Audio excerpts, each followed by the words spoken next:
Okay, sige, unahin ko muna yung... Nauna kasi yung statement ni ES eh. Tapos lumabas yung sa PSC, no? So, unahin ko muna yung kay ES. Meron naman na kayong copy nung kay ES. Ito na lang yung sagot. Nirelease na namin ang written nito. Basahin ko lang. Tapos, yung NBI, I'm sure you want to ask about the NBI. Since hindi ko pa nababasa kung ano yung isi-serve nila sa akin, we will talk about NBI tomorrow. Pag-anuhin nyo lang muna ako kasi kailangan ko din isulat kung ano yung isasagot. So, give me time to read and think about it. Okay, so ito yung sa kay ES, no? This is a reply to the statement issued by the Presidential Communications Office on the order of Executive Secretary Lucas Bersamin dated November 23, 2024. The Marcos administration's insistence that the President's life is under active threat is ominous. I raise this caution as the President and his sycophants aggressively sell a narrative based entirely on my statement, which is taken out of its logical context. Bakit hindi nila pinapalabas kung ano yung question ng media? Bakit hindi nila pinapalabas kung ano yung una kong sagot? Bakit ang pinapalabas lang nila is the last, 4 words of my entire statement? They are building a narrative, and I'll tell you kung anong playbook ito.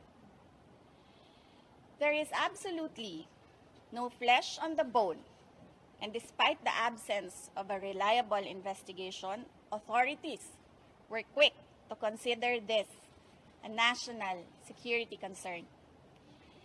The diametric contrast and inaction are displayed when I have expressed in previous months threats to my person and the continuing threats to the lives of OVP personnel.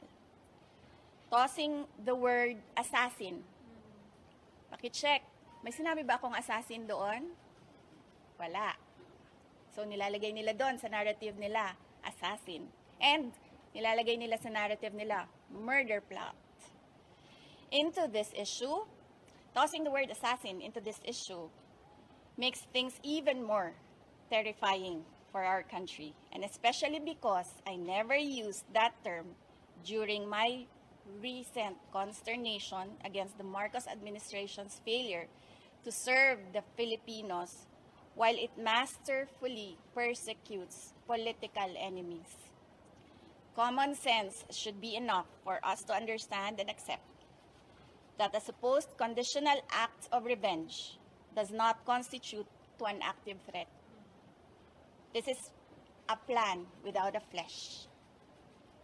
Pag pinipilit mo siya na active threat siya, isipin ninyo ang buong mundo na nanonood. Ganito ba ang kapasidad ng mga Pilipino na mag-isip? Diba? At wala silang pakialam dyan. Pero ako, nahihiya ako na ganito ang kapasidad ng mga tao sa administrasyon.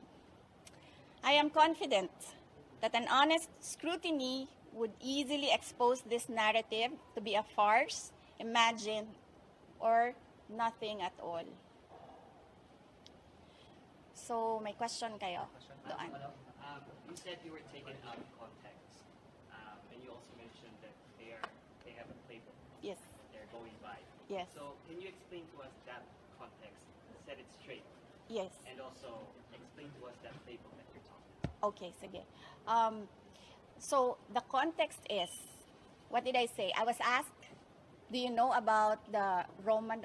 I'm sorry ha. I was asking for the transcription of all that I said. I did not get it before I came down. So, I have a problem remembering the exact words. Yes. So there was a question about Romanov, and I said, well, this is the first time that I've heard of that. But I've been warned by 2 persons already. 2. Be careful.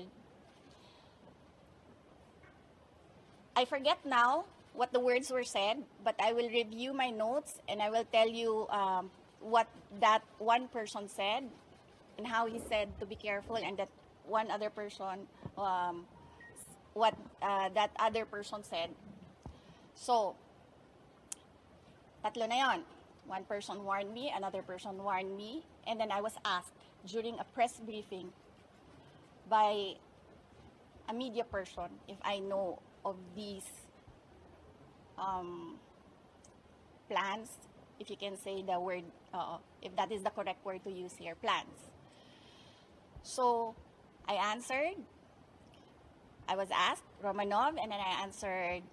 I was told by two people. This is the first time I've heard of Romanov, so that is the third already. And I said, don't worry about my security. If they kill me, if I die, kapag pinatay ako, or kapag namatay ako, in the context of don't worry about my security. So this means pinatay ka. Diba? Kasi hindi ka naman mamamatay by heart attack in relation to your security. Diba? So, pag namatay ako, I already asked a person to take revenge against 3 individuals.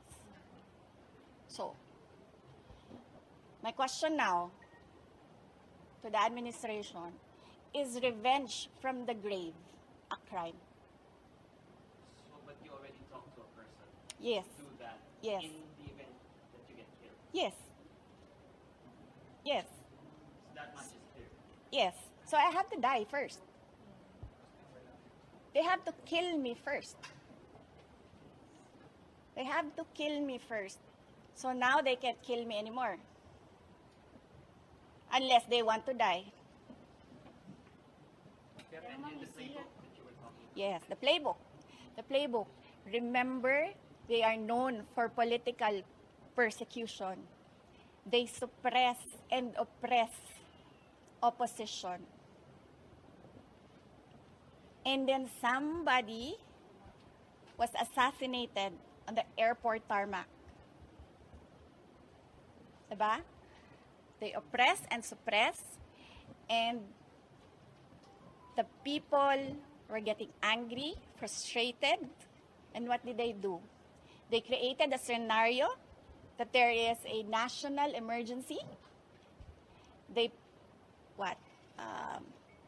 set bombs to create a scenario that there is a national emergency. And then, they assassinated their political enemy. So that's the playbook. We already saw that in history. So that is my proof. Pero Vice, Yes. based Ang hindi lang po nagawa ni Benigno Aquino Jr., kaya po hindi siya ano bang tawag yan? Revenge. Anong revenge? Nakagante. Hindi siya nakagante. Kasi hindi siya nagbilin. Diba? Kaya, hindi nakagante si Benigno Aquino Jr. kasi hindi siya nagbilin. But you know, Benigno Aquino Jr. is not Sara Duterte. So, ibang tao din siya. Ibang tao din ako. Vice, right now,